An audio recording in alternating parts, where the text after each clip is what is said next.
Kesel banget deh sama suami yang suka pilih-pilih makanan. Aku masakin nasi putih goreng kayak gini gak mau, katanya udah bosen. Tapi karena udah terlanjur digoreng, jadi aku tetap pada pendirianku buat lanjut masak nasi putih ini dan akan aku sulap jadi menu terenak. Oke, kalau semua nasinya udah pemanasan, sekarang mau aku kasih pendinginan dulu biar gak kaget. Masukkan es batu kristal, juga tambahkan 1001 butir calon kacang hijau yang tertunda. Tuang juga air jernih sesuai selera aja ya. Terus tinggal kita angkat aja semua mangkok nasinya dan celupin ke baskom air. Bener-bener mandiri deh, semua nasinya keluar sendiri tanpa diminta. Jadi lebih mempermudah hidup kan? Kita aduk aja nasinya biar berbaur dengan air jernihnya. Terus saring sampai airnya nggak ikutan masuk. Dan kalau udah semua nasinya ini mau aku pindahin aja ke dalam kukusan biar matangnya lebih rata. Oke, sambil nunggu jodoh yang tak kunjung datang, mending aku urus aja calon kacang hijau yang tertunda ini. Masukkan semua ke dalam plastik, abis itu mau aku vakum aja biar tetesan airnya nggak berhamburan dan kita acuhkan dulu sekejap. Lanjut, di wajan kepanasan tumis bawang merah, bawang putih, dan cabai merah sampai wangi. Berhubung gagal nggak jadi kacang hijaunya, jadi semua togenya ini mau aku masukkan aja. Gak ketinggalan, tambahkan perbumbuan dapur sambil dicampur aduk aja sampai matang. Nah, buat nasi yang tadi ternyata udah matang, jadi langsung aja aku tuang ke dalam cetakan bergelombang kayak gini. Ratakan aja sampai jadi datar dan padat. Terus aku hias pakai 4 topping telur puyuh di bagian bawahnya. Geprek telur puyuhnya sampai jadi retak tak beraturan. Terus buka bungkusan telur dan keluarkan isinya. Di sini udah ada 5 telur yang mau aku campurin aja sama nasinya sampai jadi rata. Karena suami aku suka banget tempe, jadi di sini udah aku beliin tahu yang mau aku isi sama tumisan toge tadi. Abis itu guyur pakai larutan tepung sambil dibalur rata aja ke seluruh permukaan tahunya. Masukkan 1/2 ke dalam wajan dan tinggal digoreng di minyak panas sampai matang kecoklatan. Tinggal kita angkat tangan dan surutkan dari minyak. Selanjutnya di wajan berbeda induk tumis mentega sampai harum. Biar gak sendirian, aku tambahin bawang merah, bawang putih, cabai merah, dan masukkan campuran nasi telur yang tadi. Gak lupa, aku juga mau tambahin bumbu nasi goreng juga sayuran hijau yang aku petik hikmahnya aja. Lanjut, campur aduk lagi sampai sayuran hijaunya layu dan semua bahan tercampur merata.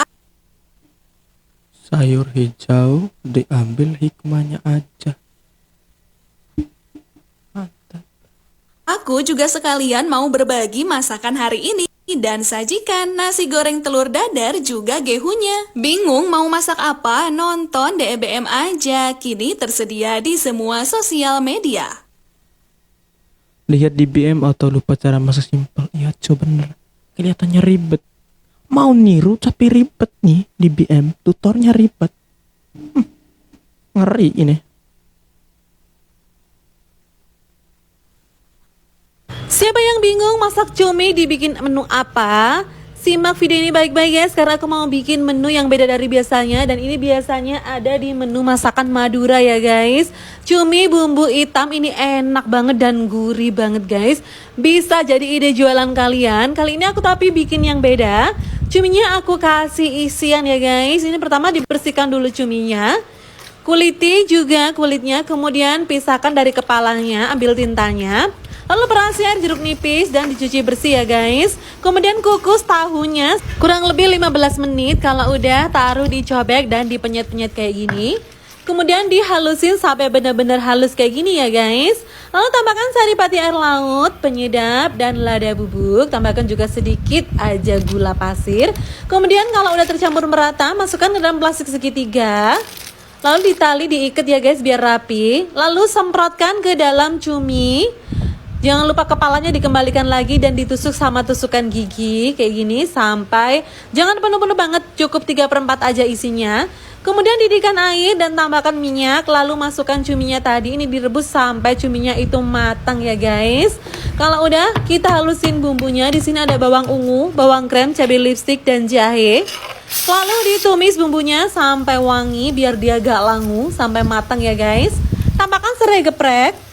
lengkuas geprek, daun jeruk purut dan juga daun yang bisa mengucapkan salam. Kemudian masukkan bombay iris dan juga Daun tinta salam. cuminya tadi ya guys, diaduk merata aja sampai benar-benar tercampur.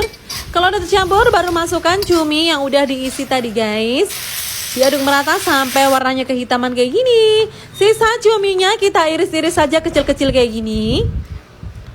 Sesuai selera aja ya guys. Kalau udah kita siapkan tepungnya.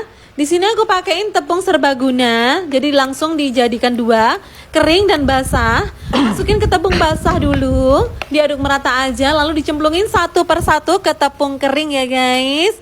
Kalau udah diaduk merata aja, lalu disaring biar tepung-tepungnya itu nggak ikut kegoreng ya guys, kayak gini. Lalu panaskan minyak dan ini digoreng sampai mateng ya guys. Jangan terlalu sering diaduk, tunggu sampai dia agak mengering baru dibalik ya guys biar gak protol. Kalau udah kekuningan diangkat dan ditiriskan dulu guys. Lanjut di sini aku mau bikin menu selanjutnya. Aku mau tumis bawang ungu, bawang krem yang diiris. Aku tambahkan wortel dan juga sawi putih kayak gini guys. Tambahkan juga percabean biar makin sedap. Aku tambahkan juga saus tiram, kecap manis. Tambahkan juga sari pati air laut, penyedap dan lada bubuk. Diaduk merata sampai sayurannya itu lemes ya guys. Nah kalau udah kayak gini kita matiin dulu kompornya lalu siap disajikan guys. Siapa di sini yang kurang lengkap menu masakannya kalau tanpa sayuran guys? DBM ditonton resah, gak ditonton bikin penasaran. Selamat mencoba di rumah ya guys. Ngiler cok, ngiler. Di BM kalau benar malah kelihatan agak lainnya. Emang iya cok, bikin ngiler aja. Mukanya cumi itu harus dikukus ya, tapi ini kok direbus. Agak lain emang, tapi nggak apa-apa. Ini mah di BM. Di BM memang gini cok, agak lain dari yang lain.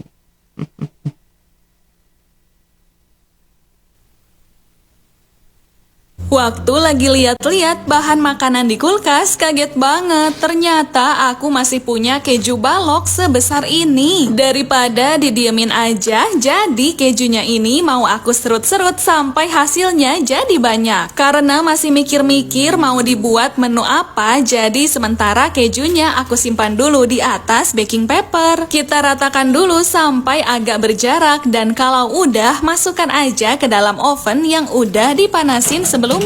Setelah didiamkan selama beberapa menit di dalam oven, langsung aja kita cek dulu. Ternyata kejunya masih setengah kering dan karena masih belum kering sempurna, jadi kita kembalikan lagi ke dalam oven. Nah, setelah didiamkan agak lama, akhirnya semua kejunya ini udah kering dan langsung aja kita kumpulin di atas mangkok. Setelah mikir berjam-jam, akhirnya aku dapat ide mau bikin menu apa dari keju kering ini. Pertama-tama di baskom ini masukkan mentega dan 4 butir kuning telur. Terus kita mixer aja sampai kedua bahannya tercampur merata. Abis itu tambahkan keju parut halus. Di sini aku pakai yang banyak banget karena semua keluarga mama mertua suka keju. Gak ketinggalan masukkan juga keju kering yang tadi biar rasanya lebih ngeju. Kita mixer lagi aja sampai semua bahannya tercampur rata. Lanjut aduk lagi pakai sendok biar lebih rata dan masukkan tepung maizena juga tepung terigu. Terus kita aduk lagi aja, tapi di sini aku aduknya pakai sendok sampai rata. Pindahin adonan ke atas tempat yang lebih datar dan mau aku pipihkan dulu aja. Biar lebih gampang kita pipihkannya pakai rolling pin sampai jadi agak pipih kayak gini. Abis itu potong-potong adonannya sambil dirapihkan biar simetris. Aku potong jadi bentuk persegi panjang kayak gini dan ulangi sampai semua adonannya habis. Kalau udah kita susun aja di atas loyang dengan baking paper. Gak lupa beri sedikit jarak ya di tiap adonannya. Oke, buat langkah selanjutnya biar bagian atasnya lebih cemerlang dan enak, mau aku oles aja pakai adonan cair yang kayak gini. Nah, buat adonan cairnya ini nanti bakalan aku spill ya di akhir video. Di sini aku pakai kuas buat oles adonannya sampai rata. Gak ketinggalan beri sedikit parutan keju di bagian atasnya juga ya. Kalau semuanya udah, tinggal kita masuk masukkan aja ke dalam oven yang udah dipanasin sebelumnya. Dan setelah dipanggang selama beberapa menit, akhirnya kuenya udah mateng nih. Langsung aja kita keluarkan dari oven. Sambil nunggu kuenya dingin, aku di sini mau spill adonan cair yang tadi. Aku pakai 2 butir kuning telur, sedikit minyak, dan susu manis secukupnya aja. Tuh, simpel banget kan bahannya? Abis itu tinggal kita campur aduk aja sampai ketiga bahannya tercampur rata. Buat sisa adonannya ini mau aku oles lagi aja sampai rata. Gak lupa taburkan juga keju parut di atasnya sambil diratakan dan panggang sampai matang. Setelah semuanya matang, langsung aja kita sajikan kue kastengel kejunya yang renyah dan lumer di mulut. Bingung mau masak apa? Nonton DEBM aja, kini tersedia di semua sosial media. Di BM udah gas ke seasik dulu. Masih mending gini, Cok. Aman ini, kita nontonnya fokus, dapat ilmu. Daripada yang dari dulu-dulu, kamu nonton hasil akhirnya kamu ngakak, Cok, sendiri. Karena makin lama makin ngaco, makin buat bingung juga. Masih mending gini, mulus.